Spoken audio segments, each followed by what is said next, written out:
परमात्मा श्री राधा कृष्ण के चरणारविंदों में शतकोटि नमन बंदन करते हुए मित्रों को, जिज्ञासुओं को, धर्म प्रेमियों को, ज्योतिष विज्ञान प्रेमियों को हर हर महादेव, बम बम भोले नमः शिवाय। अर्धकायं महावीर्यं चंद्रादित्यविमर्दनम् सिंहकागर्भसम्भूतं तं राहुं प्रणमाम्यहम्। नवग्रहों में संसार को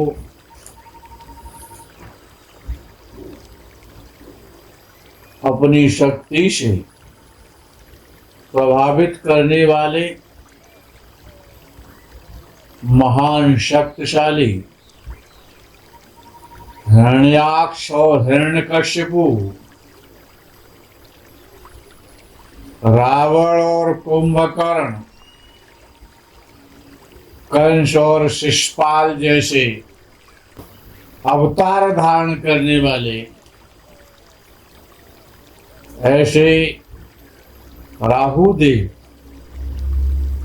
जो सिंह का माता के पुत्र हैं, ये श्लोक भगवान व्यास के द्वारा, जो आपने अभी सुना था, ये भगवान व्यास जी के द्वारा रचित है। सिंह का गर्भ संभूतम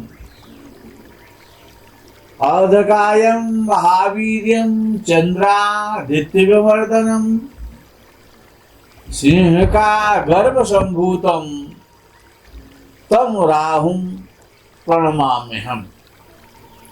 ये श्लोक राहु कितना ही कष्टकारी क्यों ना हो, कोई उपाय काम ना करे, सारे उपाय विफल हो जाएं,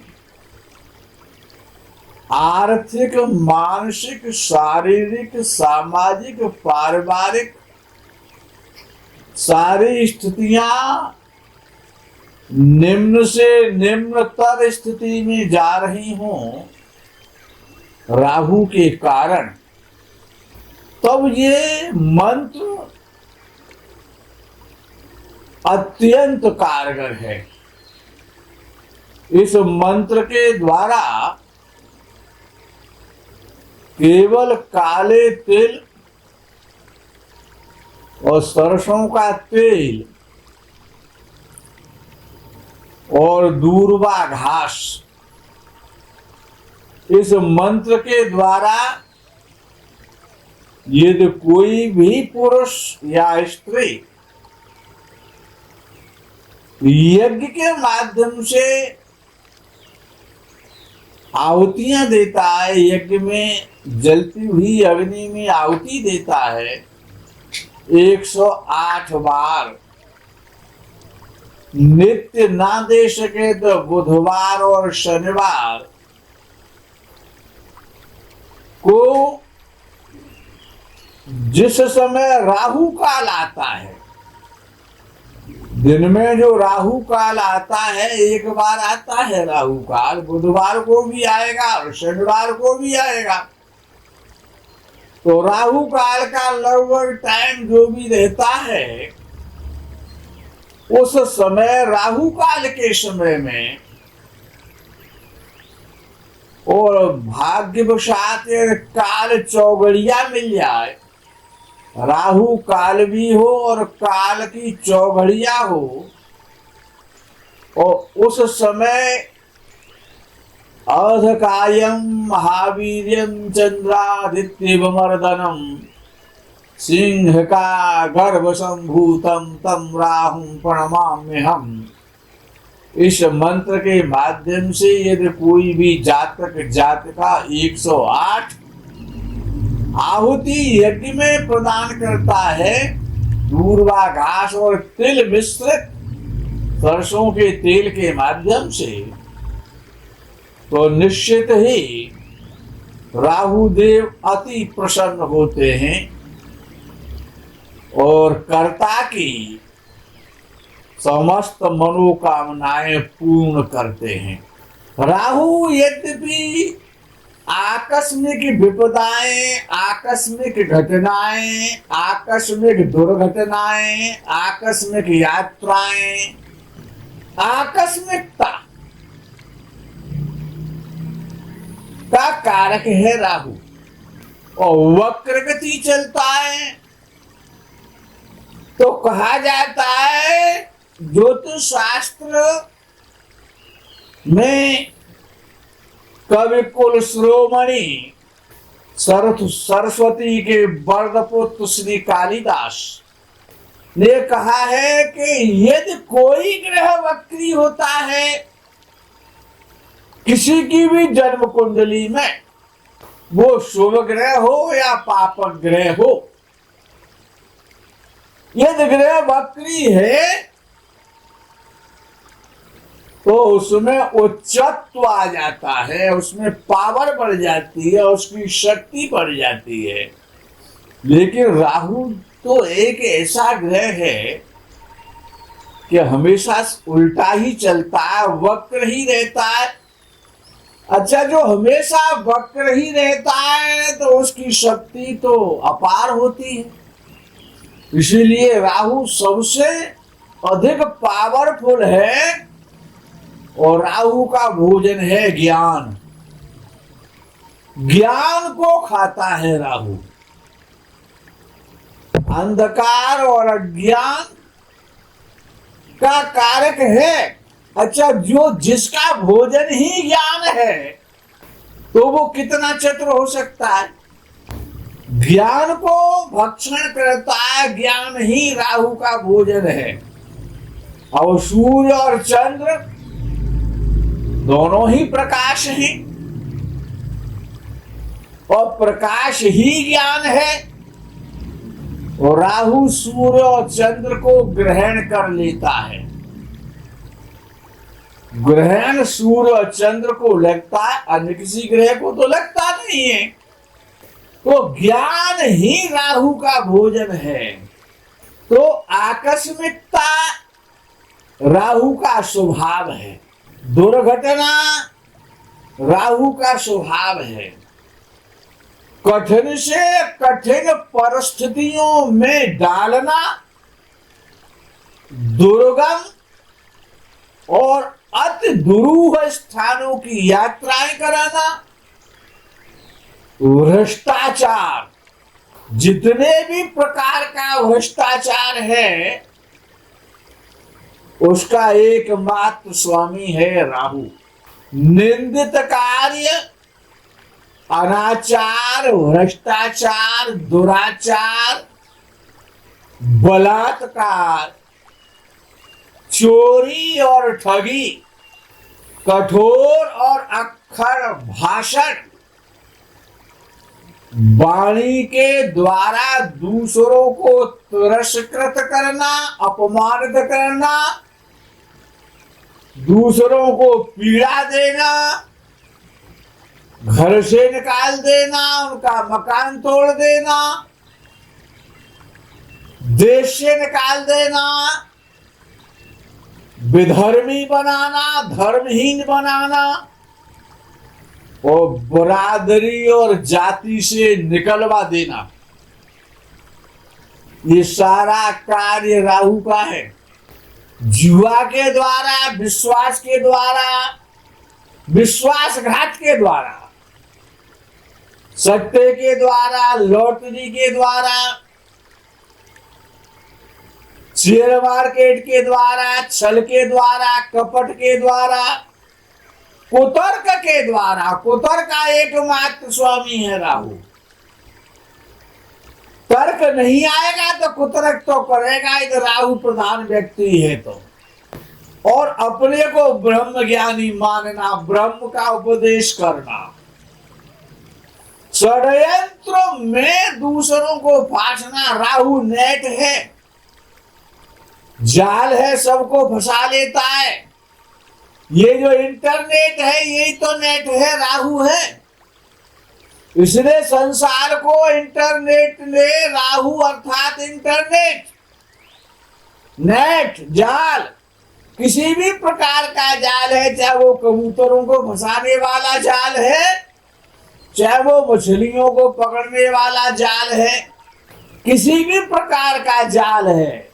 और इंटरनेट जो संसार को अपने में फंसा लिया है इस नेट ने, इंटरनेट का जन्मदाता और इंटरनेट का कारक, इंटरनेट का स्वामी अधिपति राहु है। राहु का समय है, राहु का काल है, राहु जगत का सम्राट है। अगर इंटरनेट नहीं है, नेट बंद हो जाए तो कोई प्रधानमंत्री, कोई राष्ट्रपति, कोई अधिकारी, कोई मंत्री, कोई राष्ट्राध्यक्ष फिर कुछ नहीं कर पाता है। सारे जगत पर अधिकार कर लिया राहु ने इंटरनेट के माध्यम से। इंटरनेट ही राहु है। तो जो लोग नेट के द्वारा, जाल के द्वारा, इंटरनेट के द्वारा, उसे कुछ भी कह लें आप अपनी भाषा में, उसके माध्यम से यदि कोई व्यापार में धनी बन रहा है, अच्छा ये जितना भी जो एक नया और सिस्टम चला है, सुनते हैं हम तो लोगों के द्वारा कि ये एक करेंसी होती है जो कभी दिखाई नहीं देती है, जिसको बिटकॉइन, बिटकॉइन क्या कहते हैं। उसमें भी बहुत सारे पार्ट हैं उसके, छोटे बड़े, उसके बहुत सारे भाई बहन हैं, उसके छोटे बहुत बड़ा परिवार हो गया उसका। नेट पर उसका धंधा चलता है और वो कोई करेंसी वरेंसी तो है नहीं बताते। ये जैसे तो दिखाई ना दे और फिर भी आभास करा दे, यही तो राहु है, सबको धोखे में रखे। उसमें बताते हैं लोग बहुत पैसा कमाते हैं, बहुत पैसा कमाते हैं, ऐसा भी सुना जाता है। ये सभी राहु का खेल है। नीचों का आश्रय, धर्म की हीनता और दुष्टता। अच्छा ये क्या है? ये आकस्मिक, ये एक प्रकार का नेट के द्वारा षड्यंत्र ही तो है, और षड्यंत्र का स्वामी है राहु। और निम्न वर्गीय स्त्रियां, निम्न स्तरीय कार्य, निम्न स्तर पर चलने वाली स्त्री जातिकाएं, निम्न स्तर पर चलने वाले पुरुष और अधर्म, अपनी से बड़ी आयु की स्त्री, पशु मैथुन है, गुदा मैथुन है, हस्त मैथुन है, ये सब राहु है। राहु के द्वारा होता है। राहु के बिना ये हो ही नहीं सकता, संभव ही नहीं है। और राजनीति में जो भी आज की समय में सफल हो रहा है, राजनीति का चाणक्य है राहु। और जो भी वैद्य होते हैं, जो भी नारी वैद्य, जो भी जड़ी बूटियों के द्वारा, फार्मेसी के द्वारा, औषधियों के द्वारा, भस्मों के द्वारा जो भी चिकित्सा की जाती है, चिकित्सा दी जाती है, और ये जो योग होता है ना, योग, अब योग एक ऐसा रोग है जो सबको लग गया है।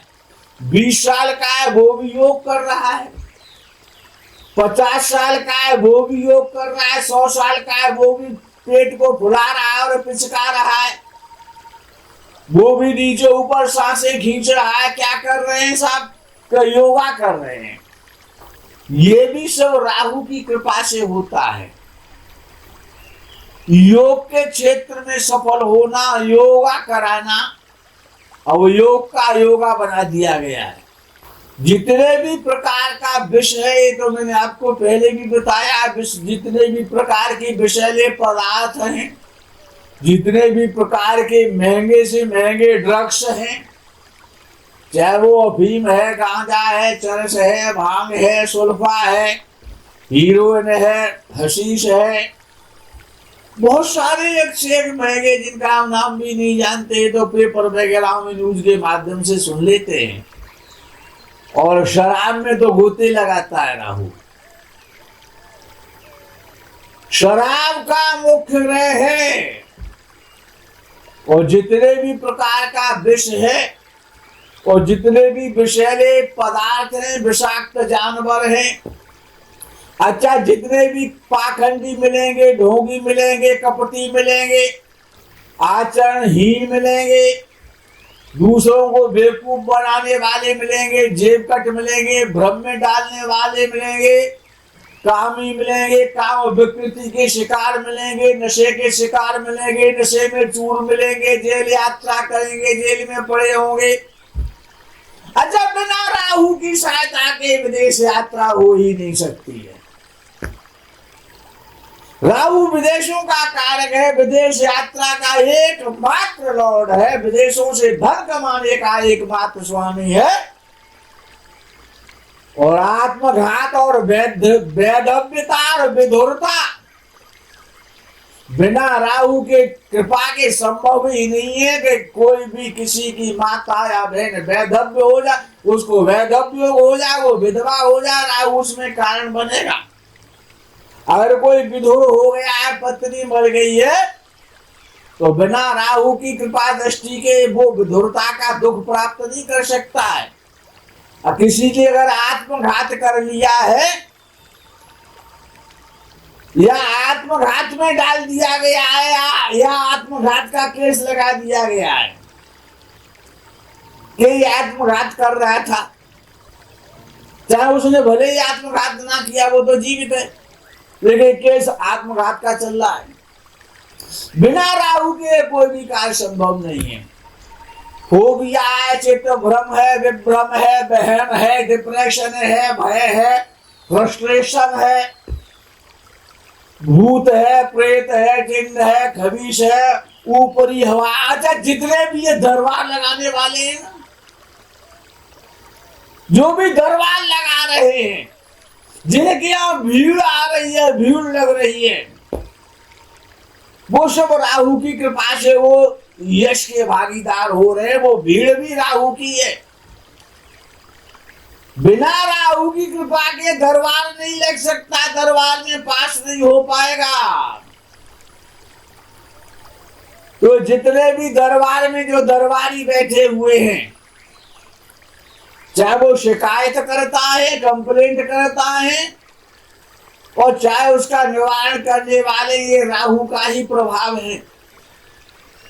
भूत प्रेत की बाधाएं, ऊपरी हवा का असर, विक्षिप्तता, अधविक्षिप्तता, सनकी हो जाना, सनक पैदा हो जाना, अस्थियों को रोग है, हड्डियों को रोग है, हड्डी का टूटना है, वायु रोग है, काम मनोविकृति है, हकलाहट है, दांतों के रोग है, आत्महत्या है, दुर्घटना है, नशे की अधिकता है, फोड़े हैं, फुंसी है, कैंसर है, मवाद है, चर्म रोग है, पायस है, खुजली है, कोढ़ है, पैरों के रोग हैं और हार्ट अटैक है।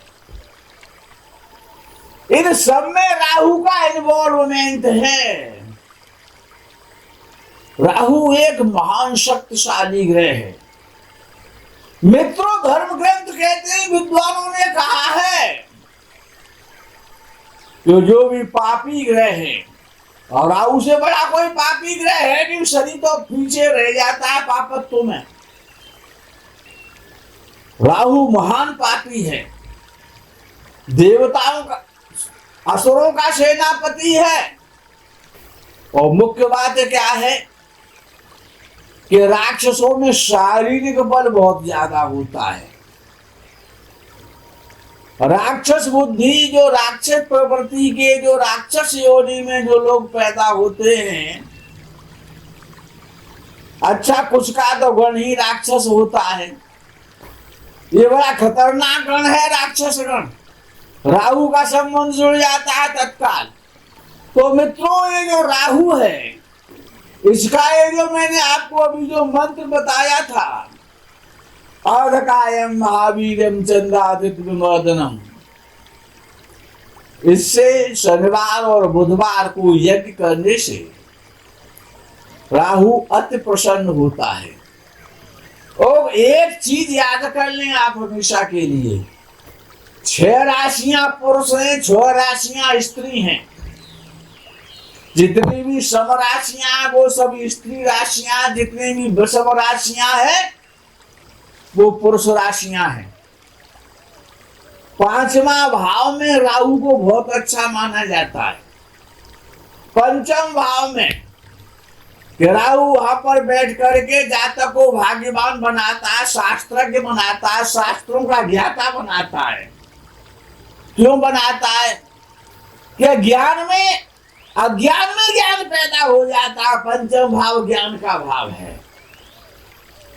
5म भाव ज्ञान का भंडार है, ज्ञान का भाव है।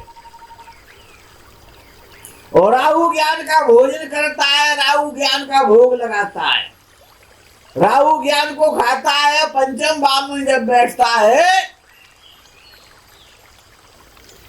इसीलिए राहु वहां पर शास्त्रज्ञ बना देता है, शास्त्री बना देता है, धार्मिक बना देता है, लेकिन उदर रोगी भी बनाता है, पेट के रोग देता है, पैतृक संपत्ति प्रभावित हो जाती है।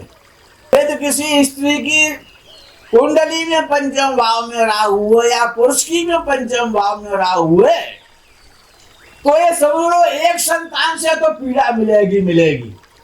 ये तो कन्फर्म है, वरदान लगा हुआ है कि अगर आपकी 4 संतान है या 2 संतान है या 6 संतान है या 3 संतान है, तो उनमें से एक संतान से तो आप आजीवन टेंशन में रहेंगे।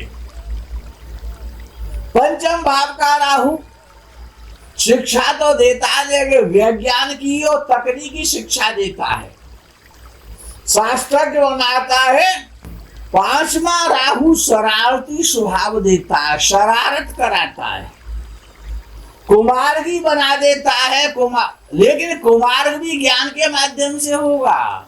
5वां राहु यदि बैठा हुआ 5म भाव में बैठा हुआ तो संतान और धन की दृष्टि से तो बहुत अच्छा है। आपको धनी बना देगा, सडन गेन करा देगा, दूसरों से खूब धन दिलवाएगा, संसार से धन दिलवाएगा और इंटरनेट के माध्यम से धन दिलवाएगा। इंटरनेट का कार्य करिए 5म भाव में राहु बैठा। लेकिन एक ध्यान रखना, विद्वानों ने ये भी कहा है कि कन्या राशि का राहु किसी काम का नहीं होता है। कन्या राशि का राहु विद्वान अच्छा नहीं मानते, जबकि कुछ विद्वानों ने कन्या राशि को स्वराशि माना है उसकी। लेकिन मिथुन राशि में तो उच्च का मान लिया कुछ विद्वानों ने, लेकिन कन्या राशि का राहु अच्छा नहीं होता है। राहु को प्रसन्न करने के लिए स्वर्ण से दूर रहना चाहिए, स्वर्ण नहीं पहनना चाहिए। जो भी राहु से संबंधित काम करते हैं या जो भी राहु को बलवान बनाना चाहते हैं, वो सोना पहनना बंद कर दें, गोल्ड धारण ना करें, अधिक से अधिक चांदी का धारण करें, श्वेत वस्त्र पहने। राहु एक ऐसा ग्रह है कभी हार नहीं मानता है, कितनी बार परास्त हो जाए लेकिन एक दिन विजयी होके दिखा देता है। ग्रह कलेश, चिंता, हृदय रोग 5म भाव में संभव है कि 5म भाव में राहु हो तो आपको ग्रह कलेश हो, आपको चिंताएं हो, हृदय से संबंधित आपको परेशानी हो, बार बार कार्य आपका बिगड़ता हो, लेकिन आप हार नहीं मान सकते। 5म भाव में राहु है। 5वां राहु शास्त्रज्ञ बनाता है, भाग्यवान बनाता है और सामर्थ्यवान बनाता है, धनी बनाता है, शशि बनाता है और हठी बनाता है। लेकिन कब स्त्री राशि में होना चाहिए, चाहे वो वृष राशि में हो, चाहे वो कर्क राशि में हो, चाहे वो वृश्चिक राशि में हो, चाहे वो मकर राशि में हो, चाहे वो मीन राशि में हो। मिथुन राशि का राहु भी अच्छा माना जाता है। मित्रों, आज के इस राहु के प्रकरण को ज्यादा बड़ा हो जाएगा इसीलिए ये विराम करते हैं, विश्राम करते हैं। अधकायम भावीयम चंदादित्य विमर्दनम सिंह का गर्भ संभूतम तम राहु प्रणमाम्यहम। इस मंत्र के द्वारा बुधवार और शनिवार को काले तिल और दूर्वा घास और सरसों के तेल के माध्यम से आप यज्ञ करें, राहु को प्रसन्न करें। 108 आहुति कम से कम दें, अधिक से अधिक देंगे तो अधिकस्य अधिकम फलम की प्राप्ति होगी। हर हर महादेव बम बम भोले नमः शिवाय। जय गौ माता की।